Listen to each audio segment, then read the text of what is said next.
సారి చేరవచ్చిన మీ అందరికీ కూడా మన ప్రభువును రక్షకుడునైన యేసుక్రీస్తు నామమున అందరికీ వందనాలు తెలియజేస్తూ ఉన్నాను. అయితే ఈరోజు మనము గతములో ప్రతి ఆదివారము సాయంకాల సమయమందు లేదా శుక్రవార సమయమందు రాజుల యోధా రాజుల గురించిన అధ్యాయాన్ని మనమైతే ప్రారంభించాం.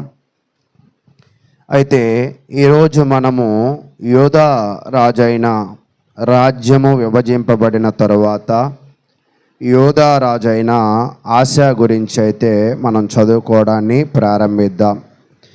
అయితే ఈ యొక్క ఆశా గురించి మనం చదువుకుంటూ ఉన్నప్పుడు మనం నేర్చుకోవాల్సిన విషయం ఏమిటి అంటే, అసలు ఆశ ఎవరు, ఆశ యొక్క స్థితిగతులు ఏమిటి అనే విషయాలను మనం నేర్చుకుంటూ ముందుకు వెళదాం. ఆశ అనే పేరుకి అర్థం ఏమిటి అంటే, హీబ్రూ మూలాలలో చూస్తున్నప్పుడు ఆశ అనే పేరుకి అర్థము వైద్యుడు లేదా స్వస్థత చేకూర్చేవాడు. ఒకవేళ ఇంగ్లీష్లో చూస్తున్నట్లయితే హీలర్ అంటే నయము చేసేవాడు. ఆశ అంటే అర్థం ఏమిటి అంటే వైద్యుడు లేదా స్వస్థత చేకూర్చేవాడు అని అర్థం. ఒకవేళ దీనిని మనము జర్మనీ లాంగ్వేజ్లో లేదా జపనీస్ లాంగ్వేజ్లో మనం చూస్తూ ఉన్నప్పుడు ఈ పేరుకు అర్థం ఏమిటి అంటే ఉదయము అనే అర్థాన్ని కలిగిస్తూ ఉంది. కాబట్టి ఆశ అనే పేరుకి అర్థము వైద్యుడు లేదా స్వస్థపరిచేవాడు లేదా మరి ఉదయము అనే అర్థాలతో అయితే మనం చూస్తూ ఉన్నాం. అయితే ప్రియ సహోదరులారా, అసలు ఈ ఆశ ఎవరు? ఒక్కోసారి మనం కూడా పెళ్ళిళ్ళకి ఇస్తూ ఉన్నప్పుడు ఇచ్చిపుచ్చుకోవడాలు జరుగుతున్నప్పుడు 7 తరాలు అటు ఇటు చూడాలి అంటూ ఉంటాం కదా.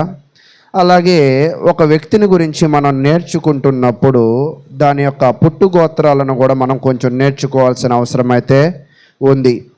అయితే ఈ ఆశ ఎవరు అనేది మనకి ఎవరు బాగా చెప్తూ ఉంటారంటే, 2వ దినవృత్తాంతముల గ్రంథము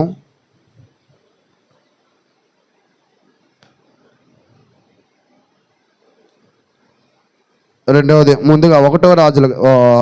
రాజుల గ్రంథం తీయండి. ముందుగా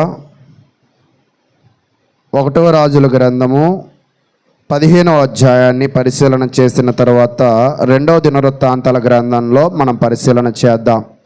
ఈ ఆశ అనే ఈ రాజు గురించి 1వ రాజుల గ్రంథం 15వ అధ్యాయంలో చెప్పబడుతుంది. మరియు 2వ దినవృత్తాంతాల గ్రంథము 14, 15, 16 అధ్యాయాలలో చెప్పబడుతూ ఉంది.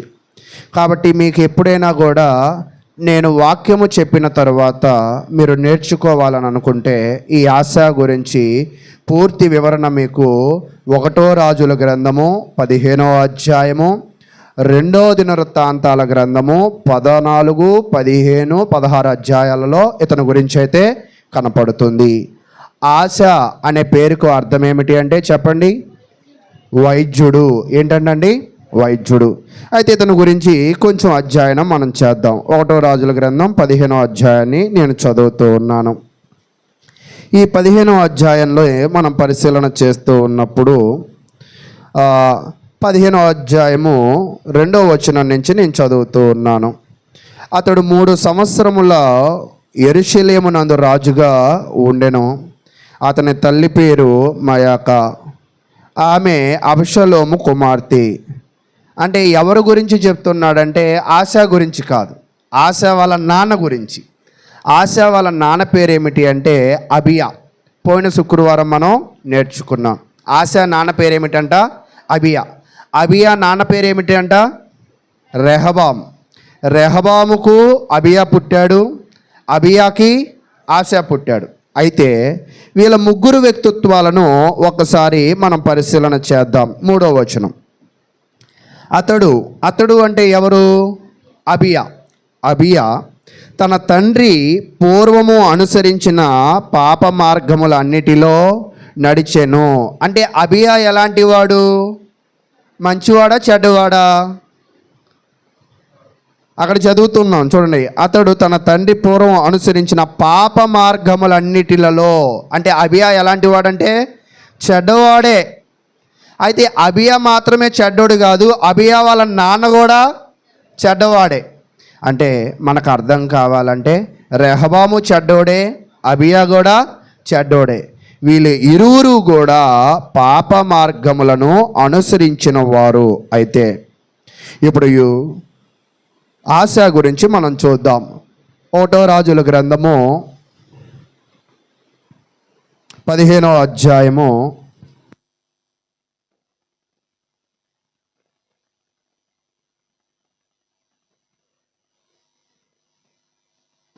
1వ రాజుల గ్రంథము 15వ అధ్యాయము అక్కడ 9వ వచనం. ఇప్పుడు ఎవరి గురించి నేర్చుకుంటామంటే ఆశ గురించి. అంటే ఇప్పటిదాకా ఎవరి గురించి నేర్చుకున్నాం? ఆశ తాత చెడ్డోడు, ఆశ నాన్న అబియా చెడ్డోడు. మరి ఆ విత్తనం నుంచే వీళ్ళు వచ్చారు కదా, మరి ఇతను ఎలాంటి వాడు అంటే 9వ వచనం.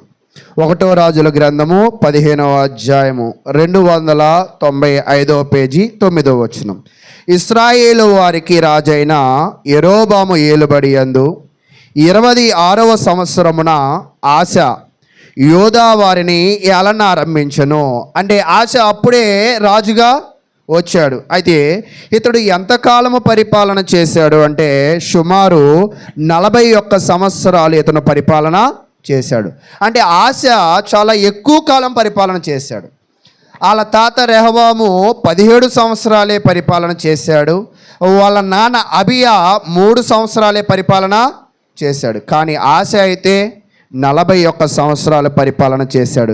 ఇప్పటిదాకా సౌలు 40 సంవత్సరాలు, దావీదు 40 సంవత్సరాలు, సొలొమోను 40 సంవత్సరాలు, వీళ్ళందరినీ క్రాస్ చేసి 1 సంవత్సరం ఎక్కువ ఎవరు పరిపాలన చేశారంటే ఈ ఆశ. అయితే ఈ ఆశ ఎలాంటి వాడు అంటే ఇప్పుడు చూద్దాం. 1వ రాజుల గ్రంథం 15వ అధ్యాయము 11వ వచనం. ఆశ తన పితరుడైన దావీదు వలె యెహోవా దృష్టికి యథార్థముగా నడుచుకుని. అయితే ఇతడు తన తండ్రిలాగా చెడ్డవాడు కాదు, తన తాతలాగా చెడ్డవాడు కాదు. వాళ్ళు పాపపు మార్గంలో పోలేదు. చాలామంది మనం ఏమనుకుంటామంటే వాళ్ళ కుటుంబం చెడ్డది కాబట్టి ఇతను కూడా చెడ్డోడే అని అనుకుంటూ ఉంటాం సమాజంలో. కాదు, ఒక్కోసారి చెడ్డవాళ్ళు కడుపున మంచోళ్ళు కూడా పుడుతూ ఉంటారు. అయితే ఈ ఆశ చాలా మంచివాడు. ఎంత మంచివాడు అంటే తన ముత్తాతైన దావీదులాగా యథార్థవంతుడిగా ఏం చేశాడంట, నడుచుకున్నాడు. అయితే ఇప్పటిదాకా ఈ ఆశ గురించి మనం పూర్తిగా తెలిసేసుకున్నాం. ఏంటో తెలుసా? ఆశ అనే పేరుకి అర్థము వైద్యుడు. ఆశ యొక్క తండ్రి చెడ్డవాడు, తాత చెడ్డవాడు. ఆశ రాజ్యాన్ని 41 సంవత్సరాలు పరిపాలన చేశాడు. ఆశ యొక్క స్వభావం ఏమిటి అంటే ఆయన యథార్థవంతుడు అని దేవుని గ్రంథం అయితే చెప్పుచూ ఉన్నది. అయితే ఇతను యథార్థవంతుడు అని ఎలా చెప్పగలుగుతూ ఉన్నాం? ఇతను మంచివాడే అని ఎలా చెప్పగలుగుతూ ఉన్నాడు? అతడు అతడు అతడు చేసిన అసలు మంచి పనులు ఏమిటి అంటే చూద్దాం. ఆశ చేసిన మంచి పనులను మనకి ఒక వరుస క్రమంలో అర్థం కావాలంటే 2వ దినవృత్తాంతాల గ్రంథాన్ని మనం చదవాలి. 2వ దినవృత్తాంతముల గ్రంథము 14వ అధ్యాయము 2వ దినవృత్తాంతాల గ్రంథము.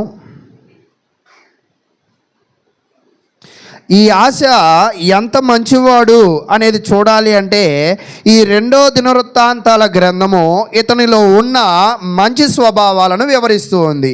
చూడండి, అక్కడ మనం చూస్తూ ఉన్నప్పుడు 1వ అధ్యాయము 14వ అధ్యాయం 1వ వచనం. ఇతని దినములలో దేశము 10 సంవత్సరములు నెమ్మది పొందెను. ఆశ మంచి రాజు కాబట్టి ఆశ యొక్క రాజ్యము ఎలా ఉన్నది అంట, నెమ్మదిగా ఉన్నది. ఈరోజు ప్రియ సహోదరులారా, మనం కూడా నేర్చుకోవాల్సిన విషయం ఏమిటి అంటే మనము యథార్థవంతులమైతే మన జీవితాలను కూడా దేవుడు ఎలా ఉంచుతాడంటే నెమ్మదిగా ఉంచుతాడు, ప్రశాంతంగా ఉంచుతాడు, శాంతిగా ఉంచుతాడు.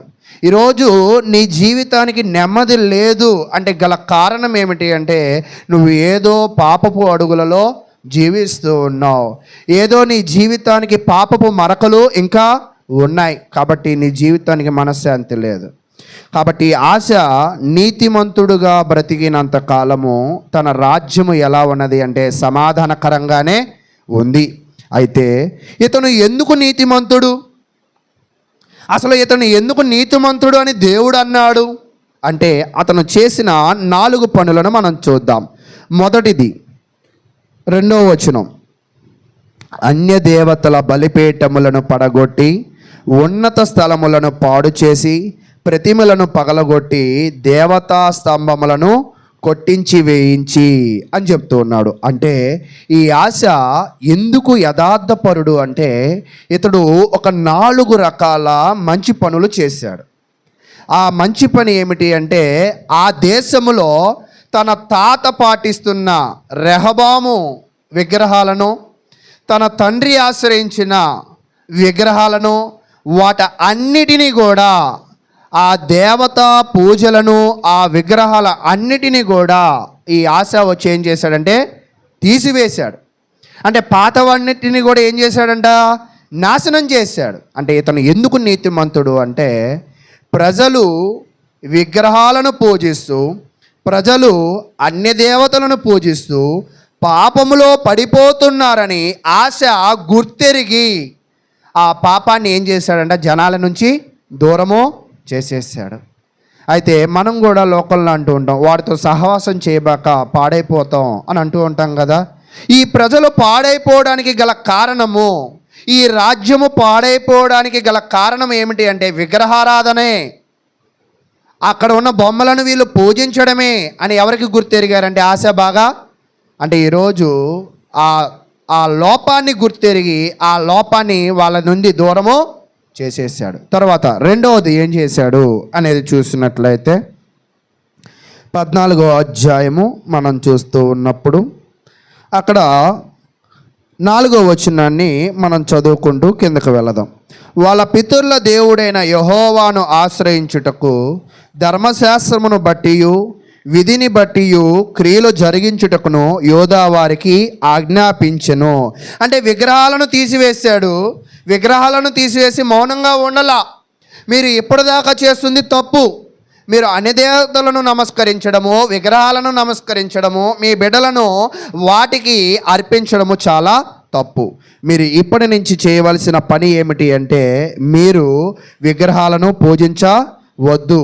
మీరు ఎవరిని గుర్తెరగాలంటే మోషే ద్వారా వచ్చిన ధర్మశాస్త్రమును, యెహోవా ద్వారా పొందిన ధర్మశాస్త్రమును మీరు ఖచ్చితంగా ఆచరించవలసిన వారై ఉన్నారని తెలియజేస్తూ ఉన్నాడు. తర్వాత మరి ఇంకొంచెం దీని వివరణ మనకు అర్థం కావాలంటే ఇప్పుడు 1వ రాజుల గ్రంథానికి వద్దాం. ఇక్కడ ఒకటి ఏదైనా గుర్తుగా పెట్టుకోండి, మరలా దీన్ని పరిశీలన చేద్దాం. 1వ రాజుల గ్రంథము 15వ అధ్యాయం. ఇక్కడ వరుసగా తెలియజేస్తూ ఉంటాడు అన్నమాట. అతడు చేసిన మంచి పనులు ఏమిటో అనేది వరుసగా తెలియజేస్తూ ఉంటాడు. 15వ అధ్యాయము 12వ వచనాన్ని చదువుదాం. పురుషగాములను దేశములో నుండి వెళ్ళగొట్టి, అంటే పురుషులు కలిసి చేసే పాపాలను ఆయన ఏం చేశాడంట, ఎంకరేజ్ చేయాల. అంటే దేశములో విగ్రహ పూజలను ఎంకరేజ్ చేయలేదు. దేశములో పాపముతో కూడిన పనులను ఆయన ఏం చేయలేదంట, ప్రోత్సహించలేదు. ఈరోజు ఆశ రాజ్యాన్ని బలపరచడానికి విగ్రహాలను దూరం చేశాడు. పాపము చేసే వారిని ఆ దేశము నుండి ఆయన వెళ్ళగొట్టాడు. ఇదంతా కూడా ఒకటే. 2వది ఆయన చేసిన ఇంకొక మంచి పని ఏమిటి అంటే 13వ వచనం, మరియు తన అవ్వ అయిన మయాక అసహ్యమైన ఒక దానిని చేయించి దేవతా స్తంభము ఒకటి నిలుపగా ఆశ ఆ విగ్రహమును చిన్న భిన్నములుగా కొట్టించి కిద్రోను ఓరాను దాన్ని కాల్చివేసి ఆమె పట్టపు దేవి కాకుండా ఆమెను తొలగించెను. అంటే ఏం చెప్తున్నాడంటే తన మామకి ఒక పదవి ఉంది. ఆ పదవిని ఆమె సద్వినియోగం చేసుకోవడం లేదు. ఆ పదవిని బట్టి, ఆమె కలిగి ఉన్న ఆధిపత్యాన్ని బట్టి ఆమె ఏం చేస్తుందంటే ఒక దేవతా స్తంభాన్ని చేసింది. దేవతా స్తంభాన్ని చేసి జనులందరినీ ఏం మార్చిందంట? విగ్రహారాధికులుగా మార్చింది. చూడండి ఈ ఆశ ఎంత తెలివిగా చేశాడంటే, ముందుగా విగ్రహాలను తీసేశాడు. విగ్రహాలను తయారు చేసే తన అవ్వను కూడా ఏం చేశాడంట? తొలగించేశాడు. ఒక్కోసారి మనం మంచి పనులు చేసేటప్పుడు మన వాళ్ళు ఎదురొచ్చినా కూడా వాళ్ళని ఏం చేయాల్సిందే? పక్కన పెట్టాల్సిందే. ఆశ విగ్రహాలను నాశనం చేశాడు. విగ్రహాలను పెట్టే మనుషులను కూడా వాళ్ళ చేతికి ఏమి ఇవ్వలేదంట? అధికారం. అంటే చెడ్డవాళ్ళకి ఎప్పుడు కూడా అధికారం ఇవ్వకూడదు, చెడ్డవాళ్ళకి ఎప్పుడు కూడా పని అప్పచెప్పకూడదు. అయితే ఆశ అలాంటి పని, రెండో పనిని చేశాడు. కాబట్టి ఆశ అమ్మమ్మకి ఇప్పుడు రాణిస్తానో లేదు. తర్వాత మూడో మంచి పని ఏం చేశాడో మనం చూద్దాం. మూడో మంచి పని ఏమిటి అంటే, ఆయన యుద్ధము చేసేటప్పుడు ఆయన దేవుని మీద ఆధారపడ్డాడు. మూడో మంచి పని ఏమిటి అంటే, ఆయన యుద్ధము చేసినప్పుడు దేవుని మీద ఆధారపడ్డాడు. తర్వాత 14వ వచనం, ఆశ తన దినములన్నీ హృదయపూర్వకంగా యెహోవాను అనుసరించను కానీ, అంటే తన జీవితంలో ఆయన ఏం చేశాడంటే తన యొక్క జీవితాంతము యెహోవాను అనుసరించాడు. కాబట్టి ఈ 4 మంచి పనులు ఆశ తన రాజ్యానికి రాగానే చేశాడు. ఒకటి, విగ్రహాలను తీసివేశాడు. రెండోది, విగ్రహాలను తయారు చేసే వాళ్ళమ్మమ్మని తీసివేశాడు. మూడోది, దేవుని మీద నమ్మకాన్ని పెట్టుకుని యుద్ధాలకి వెళ్ళాడు. 4వది, ఆయన దేవుని వైపు తిరిగాడు. ఈ 4 మంచి పనులు చేసి ఆ దేశాన్ని పునరుద్ధరణ చేశాడు. పునరుద్ధరణ అంటే దేవునితో వాళ్ళు బాగా ఉండేవాళ్ళు, కానీ ఇప్పుడు బాగా లేరు. మరలా ఏం చేశాడంటే ఆ బలహీనులను దేవునిలో మరలా బలపరచడాన్ని ఏమన్నారంటే పునరుద్ధరణ అన్నాడు. ఏదైతే కోల్పోయామో దానిని పొందదాన్నే మరలా ఏమంటారంట? పునరుద్ధరణ అని చెప్పారు. అయితే ఇక్కడ నేను ఒక 2 నిమిషాలు ఆగి మీకు ఒక విషయాన్ని చెప్తా. ఈరోజు మనము కూడా మన జీవితంలో పునరుద్ధరించుకోవాల్సిన అవసరము ఉన్నదా లేదా? మనము కూడా అక్కడ రాజ్యము విగ్రహాలలో పడిపోయినట్లు, అక్కడ రాజ్యము పాపములో పడిపోయినట్లు, మనము కూడా బాప్తిసము పొందిన తరువాత కూడా తెలుసో తెలియకో పరిస్థితులను బట్టి కొన్ని పాపాలు మనము చేస్తూ ఉంటాం. ఆశ తను ఎలాగ పునరుద్ధరణ చేశాడో నీవు కూడా నీ జీవితాన్ని పునరుద్ధరించుకో. నువ్వు ఏవైతే తప్పులు చేసావో దానిని మళ్ళా సరిచేసుకో. దేవుడి దగ్గర 2వ అవకాశాన్ని నువ్వు తీసుకుని ఏవైతే లోపాలు ఉన్నాయో వాటన్నిటినీ కూడా నువ్వేం చేసుకోవాలంట? బాగు చేసుకో. అలా బాగు చేసుకోకుండా ఆ పాపపు జీవితములోనే నువ్వు వెళ్ళినట్లయితే, ఒకవేళ అది రాజ్యమైనా, అది కుటుంబమైనా, అది సంఘమైనా, వాళ్ళ జీవితాన్ని పునరుద్ధరించుకోలేకపోతే, వాళ్ళు చేసిన తప్పులు పాపాలు తెలుసుకోకుండా జీవిస్తున్నట్లయితే వాళ్ళు ఎప్పటికీ కూడా ఆశీర్వాదము పొందలేరు. వాళ్ళు ఎప్పుడు కూడా యథార్థవంతులు కాలేరు. వాళ్ళు ఎప్పుడు కూడా దేవుని యొక్క అనుచరులు కాదు. కాబట్టి ప్రియ సహోదరులారా, ఇప్పటిదాకా ఆశ చేసిన పనులను చూసాం. అయితే ఇప్పుడు మరలా 2వ దినవృత్తాంతాల గ్రంథం తీయండి. 2వ దినవృత్తాంతాల గ్రంథంలో ఈయన దేవుని మీద ఆధారపడినప్పుడు చేసిన ఒక పనిని మనము పరిశీలన చేద్దాం. ఇతడు దేవుని మీద ఆధారపడి ఒక పనిని చేశాడు. ఏమిటి అంటే 15వ అధ్యాయం, 2వ దినవృత్తాంతాల గ్రంథము 15వ అధ్యాయాన్ని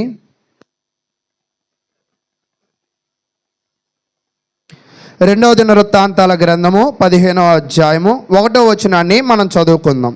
ఆ కాలమున దేవుని ఆత్మ ఓదేదు కుమారుడైన అజర్యా మీదకి రాగా అతడు ఆశాను ఎదుర్కొనబోయి ఇలాగూ ప్రకటించను. అంటే ఒక ప్రవక్త వచ్చాడు, ఓకేనా? ఒక వ్యక్తి వచ్చాడు. ఎవరి దగ్గరికి వచ్చాడంట? ఆశ దగ్గరికి వచ్చాడు. వచ్చి ఏదో మాట్లాడుతున్నప్పుడు ఆశ, 2వ వచనం, ఆశ, యోధావారులారా, బెన్యామీనులారా, మీరందరూ నా మాట వినుడి. ఏదైతే ప్రవక్త దగ్గర దేవుని మాట విన్నాడో, ఏదైతే ప్రవక్త ద్వారా దేవుని విషయాలను క్షుణ్ణంగా గ్రహించాడో ఆ విషయాలన్నీ కూడా ఎవరికి చెప్పాలనుకున్నాడంట? తన రాజ్యానికి, తన ప్రజలకి చెప్పాలని అనుకున్నాడు. ఈరోజు నిజంగా మీరు ఒకసారి మీ మనసుల మీద చేతులు వేసుకొని,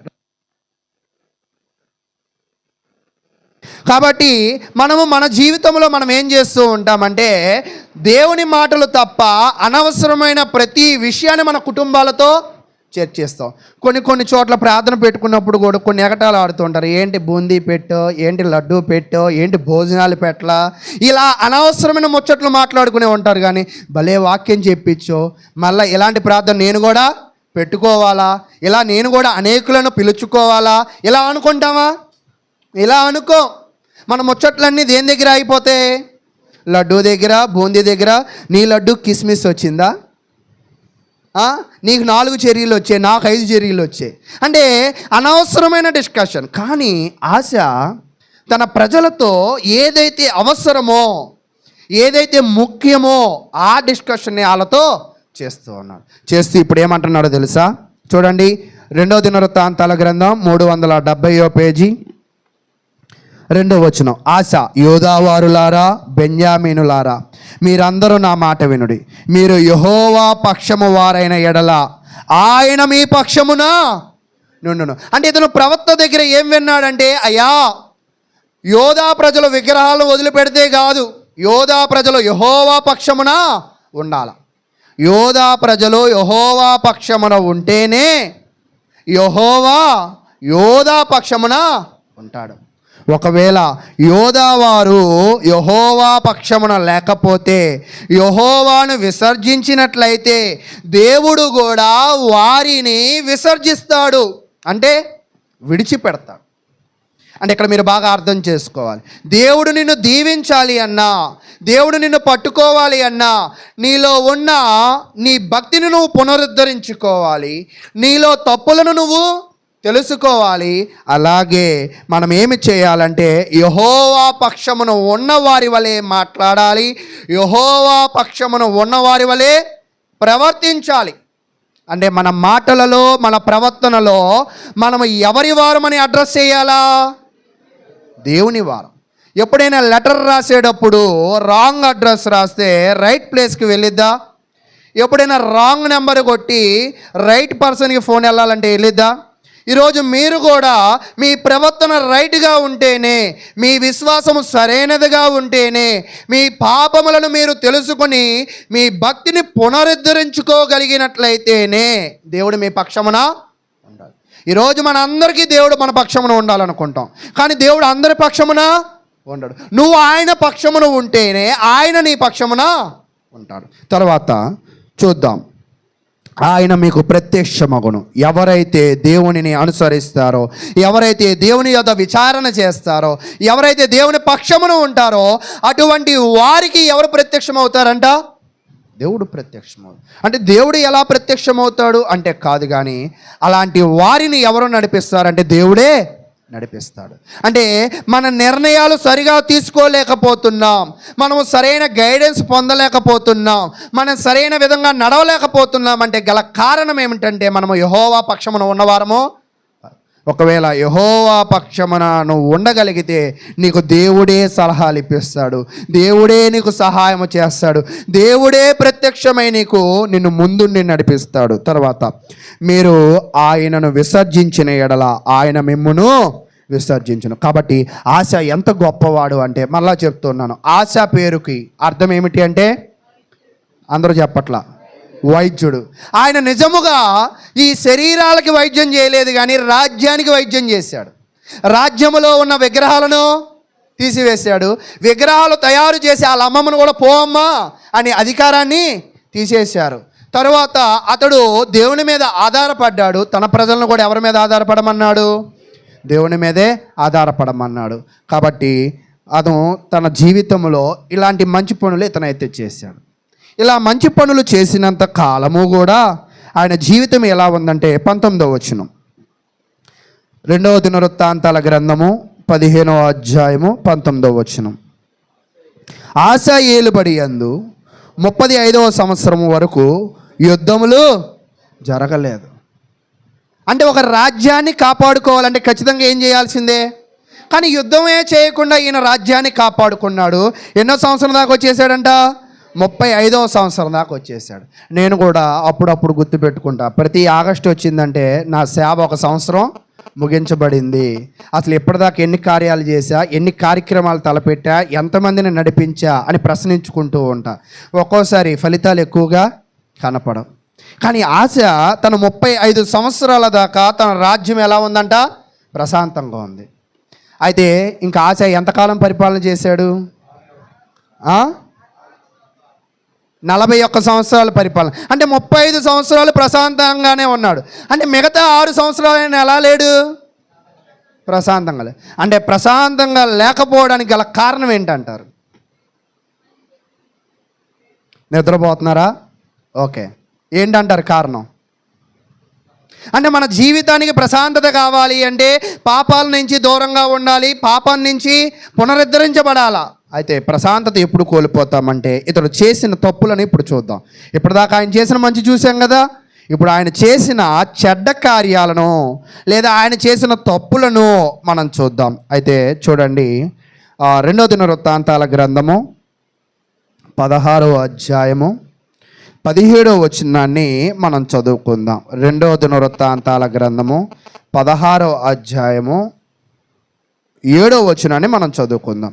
ఆ కాలమందు దీర్ఘదర్శి అయిన హనాని యోధా రాజైన ఆశా యొద్దకు వచ్చి, మీరు ఎప్పుడు చూడండి ఆశా దగ్గరికి ఎవరో ఒక ప్రవక్తలు వస్తూ ఉన్నారు. దానికి గల కారణం ఏంటంటే, ఒక ప్రవక్తని ఒక రాజు దగ్గరికి ఎవరు పంపిస్తారు? ఒక విశ్వాసి దగ్గరికి ఒక సేవకుడిని ఎవరు పంపిస్తారు? దేవుడే పంపిస్తారంటారా? ఓకే. ఫిలిప్పుని ఐతోపి నపుంసకుడి దగ్గరికి ఎవరు పంపించారు? దేవుడే అంటే ఎప్పుడు విశ్వాసికి సేవకుడికి మధ్య ఆ కనెక్షన్ ఇచ్చేది ఎవరు? దేవుడే. అయితే ప్రియ సహోదరులారా, ఇప్పుడు హనాని అనే ఒక ప్రవక్త వచ్చాడు. వచ్చి ఏం చెప్తున్నాడంటే, ఓ రాజా, నువ్వు చేసిన తప్పేంటో తెలుసా? నువ్వు ఎప్పటిదాకా దేవుని మీద ఆధారపడ్డావు, కానీ ఏంటో ఈ మధ్యకాలంలో నీ ప్రవర్తన కొంత లోపమో ఉంది. నువ్వు ఎవరి మీద ఆధారపడుతున్నావంటే సిరియా రాజు బెన్హదదు మీద ఆధారపడుతున్నావు. ఆ బెన్హదదు సహాయం కొరకు ఆయనకి ఏమి ఇచ్చావంటే వెండి బంగారములు బొక్కసములలో ఇచ్చావు. అదేంటి, ఇప్పటిదాకా దేవుని మీద ఆధారపడ్డావు, 100కి 100 మార్కులు ఇచ్చా, ఇప్పటిదాకా దేవునికి సహాయకుడిగా ఉన్నాడు, ఎందుకు నీ మనసు ఇప్పుడు మారింది? నీ మనసు మారి ఇప్పుడు నువ్వు ఎవరి మీద ఆధారపడ్డావంట? రాజులను నమ్ముకుంటే కంటేనో అధికారులను నమ్ముట కంటేనో యెహోవాను ఆశ్రయించుట మేలు. ఆ విషయాన్ని నువ్వు ఎందుకు మర్చిపోయావు?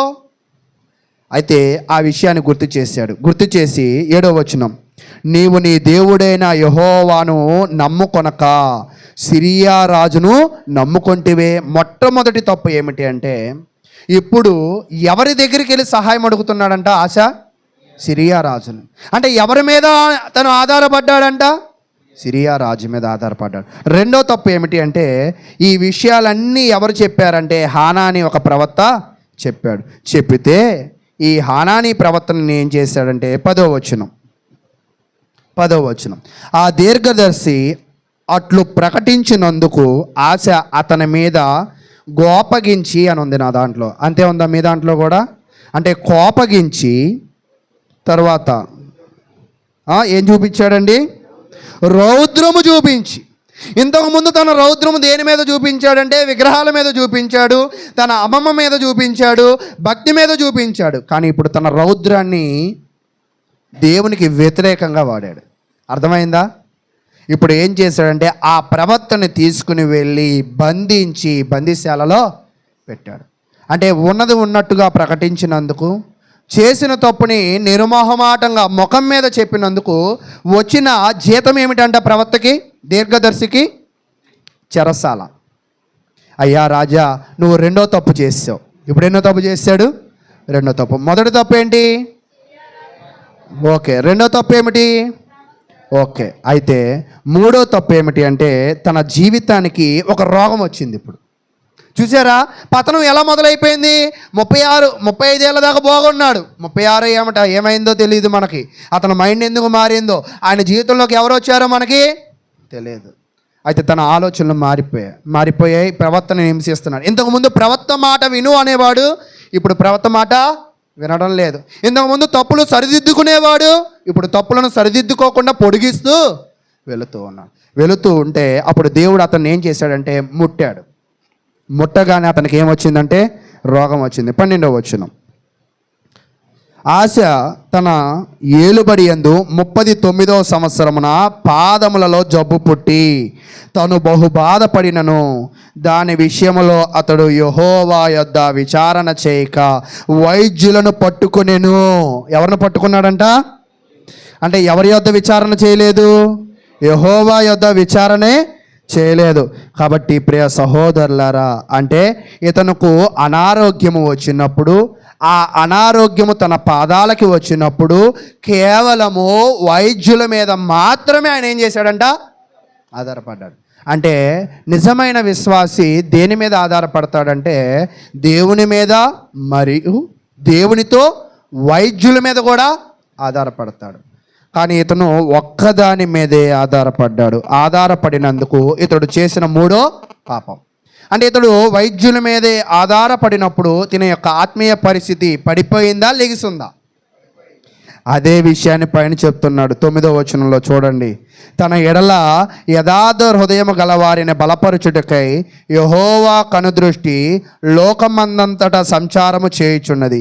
ఈ విషయమందు నువ్వు మతి తప్పి ప్రవర్తించితి. అంటే ఇంతకుముందు మతుండి నడుచుకున్నాడు, ఇప్పుడు మతి తప్పాడు కాబట్టే ఇతర రాజులతో కలిశాడు. మతి తప్పాడు కాబట్టే ప్రవక్తలను బంధించాడు. మతి తప్పాడు కాబట్టి అనారోగ్యములో ఆయన ఎవరిని ఆశ్రయించాడంటే కేవలము వైద్యులను మీదే ఆధారపడ్డాడు, కానీ దేవుని మీద ఆధారపడాల.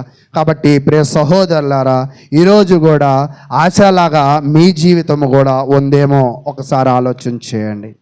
ఆయన 35 ఏళ్ళు ప్రశాంతంగా ఉన్నాడు, మిగతా 6 ఏళ్ళు ఆయన ప్రశాంతంగా లేడు. ఆయన భయముతో బతికాడు.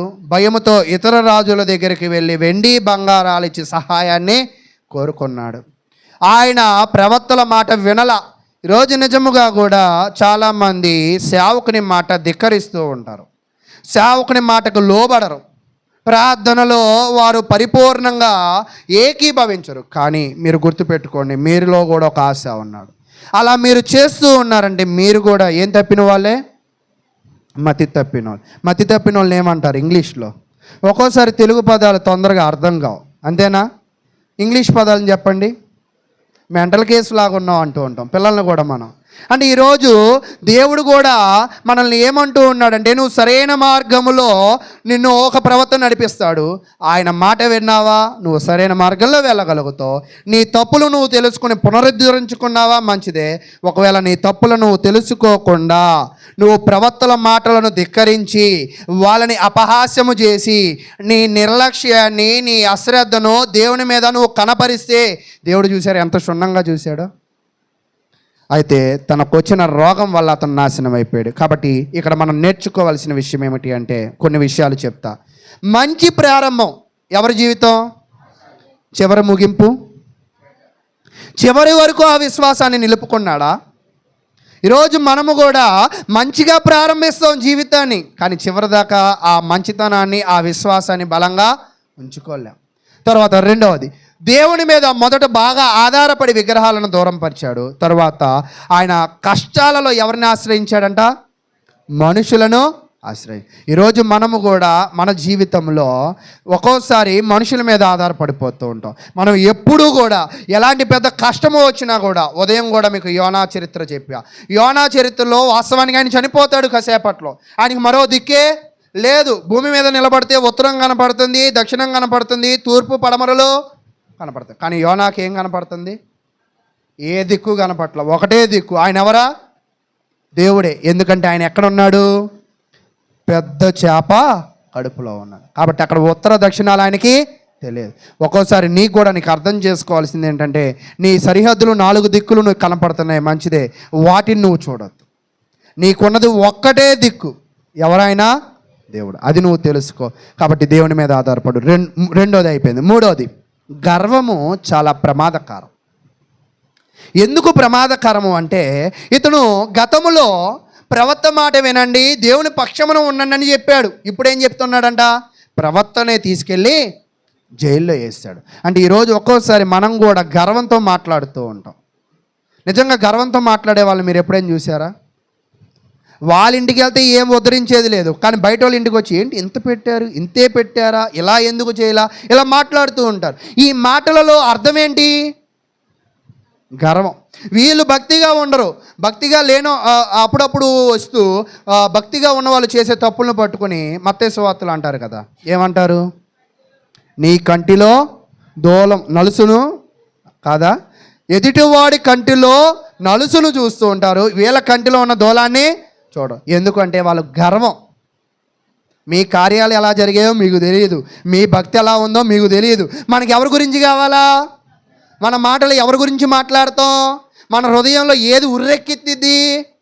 మన భక్తి, మన విశ్వాసం, మన క్రియలు కాదు. అవతలోడు ప్రార్థన, అవతలోడు ఏ లడ్డూ పంచాడు, అవతలోడు ఏ కిస్మిస్ పంచాడు. ఇది కాబట్టి ప్రియ సహోదరులారా, అంటే నేనేం చెప్పాలనుకుంటున్నానంటే, మనము ఎన్నడూ కూడా గర్వముతో ఎవరితో కూడా ప్రవర్తించకూడదు. వాళ్ళు చెడ్డ వాళ్ళైనా సరే వాళ్ళతో మనం ఎలా ప్రవర్తించకూడదంట? గర్వంతో. మనము ఎక్కడైనా కూడా ఎలా ప్రవర్తించాలంటే వినయముతో ప్రవర్తించాలి. వినయమే నీకేమిచ్చిద్దంట? విజయాన్ని ఇచ్చింది. ఒకవేళ హానా అనే ప్రవక్త దీర్ఘదర్శి చెప్పినప్పుడు, ఓకే అయ్యా నేను తప్పు చేశా, దావీదు దగ్గరికి ఒక ప్రవక్త వచ్చాడు. ఎవరు? నాతాను ప్రవక్త. వస్తే అప్పుడు ఆయన ఏమన్నాడు? ఓకే అయ్యా నేను తప్పు చేశా. ఆయన ఏడ్చాడా లేదా? కానీ ఆశ అలా చేశాడా? అలా చేయలే. తర్వాత 4వది, సరిదిద్దే స్వరము మనకి వినపడుతున్నప్పుడు సరిదిద్దుకోవాలి కానీ సమర్థించుకోకూడదు. ఏం చేయాలంట? సరిదిద్దే స్వరము నీకు వినపడుతున్నప్పుడు సరిదిద్దుకోవాలి కానీ సమర్థించుకోకూడదు. ఈరోజు మానవుల్లో ఉన్న పెద్ద తప్పు ఏంటో తెలుసా? చేసేవన్నీ తప్పుడు పనులు, మళ్ళీ ఏం చేస్తారు? తిరిగి సమర్థించకుండా. ఈ సమర్థకి ఎవరు వస్తారో తెలుసా? ఒక్కోసారి స్నేహితులు, తల్లిదండ్రులు, అమ్మా నాన్న, అక్క చెల్లెలు అందరూ సమర్థిస్తుంటారు. మనం ఎప్పుడూ కూడా మన జీవితంలో తప్పులను సమర్థించకూడదు, తప్పులను అనుసరించకూడదు. సరిదిద్దే స్వరము మనకు వినబడినప్పుడు అది దేవుని స్వరమని భావించి నీ తప్పుని నువ్వేం చేయాల్సిందే అంట? సరిదిద్దుకోవాల్సిందే. ఇలాంటి లక్షణాలతో మీ జీవితంలో ముందుకు వెళ్ళండి. అయితే ఇంకా నేను ముగించే ప్రయత్నంలో ముందుకు వెళ్తా. ఒక 4 విషయాలను యేసుక్రీస్తుతో పోలుస్తా. ఆశ. ఇతను మంచి స్వభావం పరిపూర్ణంగా లేడు, కానీ యేసుక్రీస్తు మంచి స్వభావము. మరి క్రైస్తవుడుగా ఉన్న నీ స్వభావం కూడా ఎలా ఉండాలా? ఓకే. తర్వాత విశ్వాసము. ఇతనికి మధ్యలో ఏమైంది? మొదటేమో బౌన్స్ అయింది, స్పీడ్గా వెళ్ళాడు. తర్వాత ఏమైపోయింది? మెల్లగా అలా తగ్గిపోయింది. యేసుక్రీస్తు ఎల్లప్పుడూ ఎలాంటి విశ్వాసాన్ని కలిగి ఉన్నాడు? ఆయన కానాను పెళ్లి విందులో కంగారు పడలేదు, సిలువ మరణంలో కూడా ఆయన ఏం పడలేదంట, నీ చిత్తమే కానీ నా చిత్తమేది అంటే యేసుక్రీస్తు ఎప్పుడూ స్థిరమైన విశ్వాసాన్ని కలిగి ఉన్నాడు. అది సంతోషంలో అయినా, అది బాధలో అయినా, అది నష్టంలో అయినా. ఈరోజు ఒక్కోసారి మనకు సంతోషం వస్తే మనం ఎక్కడ ఆగం, కానీ బాధ వచ్చినా కూడా ఎక్కడ ఆగం, దేవుణ్ణి ఎంతలా దూషిస్తాము. తర్వాత కాబట్టి మనం ఎవరిలా ఉండాలి? ఆశలాగానా, యేసుక్రీస్తులాగానా? తర్వాత 3వ విషయం ఆధారం. ఆశ కొన్నిసార్లు మనుషుల మీద ఆధారపడ్డాడు. ప్రభువైన యేసుక్రీస్తు తన బోధలలో, తన అద్భుతాలలో, తన శిలువ మరణంలో అన్ని విషయాలలో ఎవరి మీద ఆధారపడ్డాడంట? తండ్రి మీదే ఆధారం. మరి నువ్వు లేదా మనం? తర్వాత 4వ విషయం, ఇది చెప్పి ఇంకా ముగిస్తాను. ప్రతిస్పందన. ఏదైనా సరిదిద్దే స్వరము నీకు వినబడినప్పుడు, భలే చెప్పొచ్చావులే, నీకు నా స్థానంలో ఉంటే తెలిసేదంటూ ఉంటాం. బాగానే చెప్తావులే. ఒకసారి ఒక సిల్లీ రీజన్ చెప్పారు మా సండే స్కూల్లో, నేను టీచర్గా. ఎందుకమ్మా ఆలస్యంగా వస్తున్నాం అంటే, మాకుంది ఒక బాత్రూమే అండి అన్నారు. మేము 4-5 ఉన్నామండి అన్నారు. అలాగే ఒక్కోసారి మనల్ని సరిచేసే స్వరము వచ్చినప్పుడు సమర్థించుకుంటాము, ఒక్కోసారి మనల్ని సరిచేయడానికి వచ్చిన వాళ్ళ మీద కోపగించుకుంటాం కూడా. కానీ ఇది దేవుడే నాకు చెప్పిస్తున్నాడేమో అనే ఆలోచన మనకు రాదు. ఎందుకనుకుంటున్నావు? మనం ఎప్పుడైతే నాశనానికి దగ్గరగా ఉంటామో మనుషుల మాటలు మనకు లెక్కే లేదు. లోకంలో ఒక సామెత ఉంటుంది, ఆరిపోయే దీపానికి, నాశనమైపోయే వ్యక్తికి గర్వము ఎక్కువ. కాబట్టి యేసుక్రీస్తు ప్రభువారు తన యొక్క జీవితంలో ఎవరినైనా కోపగించుకోలేదు, కానీ ప్రేమ క్షమాపణ గుణాలు కలిగి ఉన్నాడు. ఎంత తప్పైనా చేయండి, ఎంత తప్పైనా కాబట్టి ఈరోజు మన జీవితంలో కూడా మనం ఎలా ఉండాలంటే విశ్వాసంలో సంపూర్ణంగా ఉండాలి, విశ్వాసంలో స్థిరంగా ఉండాలి, ఎప్పుడు దేవుని మీదే ఆధారపడాలి. మనం ప్రేమ, క్షమాపణ అనే గుణగణాలను మనము కలిగి ఉండాలి. అయితే ఈరోజు నువ్వు ఎలా ఉన్నావు? ఆశలాగా ఉన్నావా? యేసుక్రీస్తులాగా ఉన్నావా? చివరికి ఆశ మరణించాడు. అతన్ని తన తాతలతో తన తండ్రులతో సమాధుల దగ్గర పాతిపెట్టబడ్డగాడు కానీ విశ్వాస జాబితాలో ఆయన రాలా. కాబట్టి ప్రియ సహోదరులారా, క్రైస్తవులుగా ఉన్న మీరందరూ కూడా రానున్న విశ్వాస జాబితాలోకి రావాలి అంటే మీ విశ్వాసం ఎక్కడ ఉందో మీరు సమర్థించుకుంటున్నారా, సరి చేసుకుంటున్నారా చూసుకుని మరి మీ జీవితాలను బాగు చేసుకోవడానికి దేవుని స్వరం ఎప్పుడూ నీకు వినపడుతుంది, దానికి దూరంగా పారిపోవద్దు. యోనా దేవుని స్వరానికి దేవుడి పనికి దూరంగా పారిపోవాలనుకున్నాడు. 3000 మైళ్ళు పని అప్పచెప్పిందేమో 800 మైళ్ళు. ఎక్కడికి పారిపోవాలనుకున్నాడంట? 3000 మైళ్ళు. కానీ దేవుడు ఏం చేశాడు? ముక్కిపిండి మరలా తీసుకొచ్చాడు. కాబట్టి దేవుడి స్వరానికి దేవుని పనికి దూరంగా పారిపోవాలని రాబాక. ఒక్కోసారి కొంతమంది దేవుని సంఘానికి కూడా దూరంగా వెళ్ళిపోవాలనుకుంటారు. ఆ సేవకుడితో నాకు ఇష్టం లేదండి, నేను దూరంగా ఉండాలనుకున్నాను. కాదు, అలా ఎప్పుడు మీరు అనుకోవద్దు. మీరు ఎప్పుడూ దేవునికి, స్థానిక సంఘాలకి, మీరు ఏ ప్రాంతంలో విశ్వాసులుగా ఉంటున్నారో అక్కడ ఉన్న సభ్యులకి మీరు దగ్గరగా ఉండండి. దేవుడు మిమ్మల్ని, మీ కుటుంబాలను, మీ యొక్క తరాలను దేవుడు దీవిస్తాడు. మరి ఎంతవరకు ఓపికగా విన్న మీ అందరికీ ప్రభు నామమున వందనాలు తెలియజేస్తాను.